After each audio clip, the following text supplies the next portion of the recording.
This channel does not promote or promotion any illegal activities. All content provided by this channel is meant only for educational purpose only.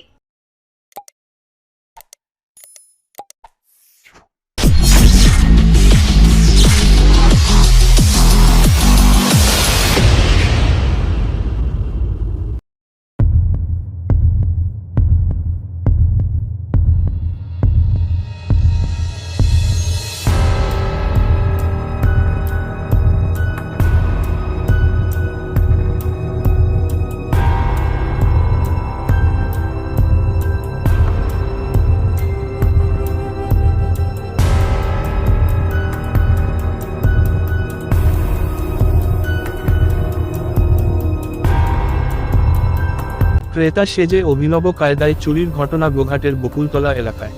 অভিযোগ চুরি যায় প্রায় লক্ষাধিক টাকার সোনা। ঘটনায় গোঘাট থানার পুলিশ তদন্ত শুরু করেছে। যেটা জানা গেছে, আজ তথা মঙ্গলবার সকালে প্রকাশ্য দিবালোকে একটি সোনার দোকানে চুরি হয়। সোনার চেন কেনার নাম করে দোকানে ঢুকে দুটি লোক। দোকানের কর্মচারীর চোখে ধুলো দিয়ে প্রায় 2 লক্ষ টাকার বেশি সোনার চেন নিয়ে চম্পট দেয় লোকগুলি। 5টি সোনার চেন চুরি যায়, যদিও সেই ছবি ধরা পড়ে সিসি ক্যামেরায়।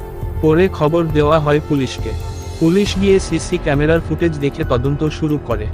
যদিও ঘটনার জেরে চাঞ্চল্য ছড়িয়ে পড়ে গোটা এলাকায়।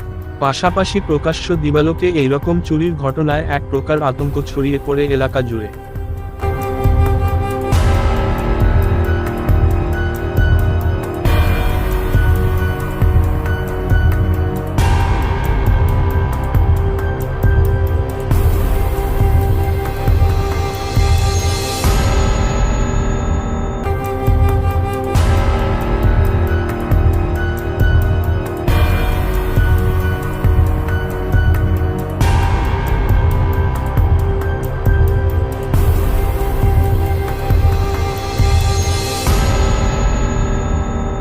কি হয়েছিল দাদা?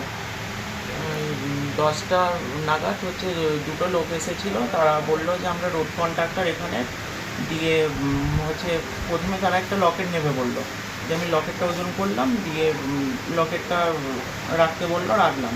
দিয়ে তারপর বলছে যে আমরা চেন নেবো, দিয়ে সোনার চেন দেখালাম। দিয়ে চেনগুলো আমাকে 5টা চেন আলাদা করে রাখতে বললো একটা প্যাকেটে। আমি ড্রয়ারের মধ্যে রাখলাম। দিয়ে তারপর যে ক্যাটলগটা আমি যখন বার করতে গেলাম, তখন দেখলাম যে তার আগেই ওরা ওই 5টা চেন নিয়ে পকেটে ঢুকিয়ে নিয়েছে, যেটা সিসিটিভি ক্যামেরাতে বোঝা যাচ্ছে। থানায় কি খবর দিয়েছেন? না, হ্যাঁ দিয়েছি। আসছে বললো? হ্যাঁ। প্রায় কত টাকা সোনা মনে হচ্ছে? 2,10,000। শুধু সোনাই কি নিয়েছে নাকি না টাকা পয়সা? শুধু সোনাই নিয়েছে। লোকগুলোকে চিনতে পেরেছেন? না, চিনতে পারিনি। তারা একটা নাম্বারও দিয়ে গেছে। সেই নাম্বারটা আমি যখন কল করলাম, বলছে যে এটা রং নাম্বার। ফোন ধরেছিল অন্য একজন। কটা নাগাদ হয়েছে বলুন? 10টা-11 নাগাদ চুরিটা হয়েছে। কি হয়েছিল? ওই তো বাড়িতে ফোন করেছে, ফোন করতে আমি জানতে পেরে আমি ছুটে এসেছি। এসে যখন দেখছি, তখন তো ওই এখানে সব জমায়েত দেখছি। সিসিটিভি ফুটেজও দেখতে পাচ্ছি, দুজন টুপি পরা ভদ্র এসে ওকে চেন এটা ওটা দেখি করে চেনগুলোকে আমাদের স্ত্রী এসে নেবে অমুক তমুক করে চেনগুলো তখন নিয়ে এসে প্যাক করে ইয়েতে রেখেছে, ক্যাশ বাক্সে রেখে দিয়েছে। তারপরে ওকে একটা হিসেব করতে দিয়েছে। সেই হিসেব করতে সেই অন্যমনস্ক হওয়ার পর তারা হাত বাড়িয়ে কখন যে ও পুড়িয়া তুলে নিয়েছে, ও সামনে থেকে ও সেটা বুঝতেও পারেনি কিছু না। তারপর দুজন মিলে চলে গেছে। প্রায় কত টাকা সোনা? 60-70 গ্রাম হবে মতো। দোকানে কি ছেলে ছিল? ছেলেই ছিল। আপনি খবর পেলেন? আমি খবর পেয়ে বাবা হই, আমি ছুটে এসেছি। থানায় কি খবর জানেন? থানাতে খবর দেওয়া হয়, জানানো হয়ে গেছে। সিভিক ভলেন্টিয়ার ভাইরা এসেছিল, ওরাও জেনেছে, ওরাও থানাতে জানিয়েছে। সব সাংবাদিকরাও এসেছে, তারা ছবিও করেছে, সিসিটিভি ফুটেজটা রেকর্ডিংটা দেখেছে, ছবিটা কালেকশন করেছে। আমাদেরকে সব থানায় যাওয়ার জন্য বলছে, আমরা থানায় যাচ্ছি। এই জায়গাটার নাম কি? এটা গোঘাট বকুলতলা। আপনার দোকানটার নাম কি? মহাপ্রভু জুয়েলার্স। আরে আমার পাশের দোকান, আমি তখন উপরে মুড়ি খাচ্ছি। ও আমাকে কিছুক্ষণ বাদে ফোন করলো যে দুটো লোক এসেছে, ওরা সোনাগুলো দেখছে, বলছে যে আমরা কন্ট্রাক্টর, আমাদের দিল্লির জন্য সোনা নেবো, তো তুমি দেখাও। দেখিয়ে ও বলেছে তুমি এগুলো প্যাকেট করে রাখো, আমি স্ত্রীকে ডেকে আনছি, এনে তো আমি নিয়ে যাবো সোনাগুলো।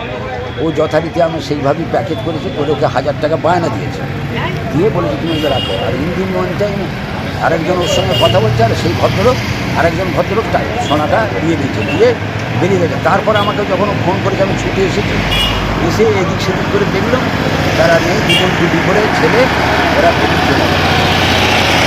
প্রায় কত টাকা সোনা নিয়ে গেছে? ও প্রায় 3 লাখের মতো, 2.5-3 লাখের মতো হবে। সোনাটা নিয়ে চলে গেছে। ও বলছে 5টা চেন, তার মানে ওই অ্যাপ্রক্সিমেট ওই রকমই দাঁড়াবে।